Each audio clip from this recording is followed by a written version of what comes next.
I want to say I appreciate all the comments. I always love the back and forth. In my video on how monogamy will appear less exciting and more difficult to sustain in a culture built on pleasure and erotic novelty and variety, I had a good many people say it's still ultimately a matter of willpower and a sign of personal weakness and selfishness if a person decides to use others. So of course I agree that you make conscious decisions that can inflame your desires to destructive degrees. No one slips on a banana peel and into lechery. What's happening here though is that we're emphasizing different things. You're emphasizing psychology and I'm emphasizing sociology. As I think more about a lot of issues, I increasingly emphasize sociology over psychology.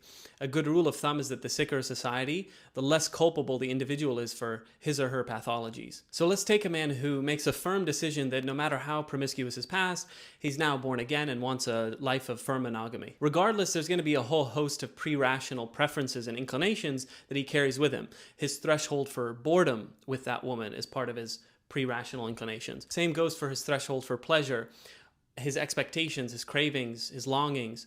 So his inclinations and his preferences have been shaped by media and culture in ways he's hardly going to be aware. So the distinction between sheer willpower and temptation is too simplistic and it's a red herring. But I'm not a determinist. I'm not saying we're slaves to our past habits or our cultural and social conditioning. You can slowly habituate yourself towards other states of being. I'm simply giving less unadulterated reverence to willpower.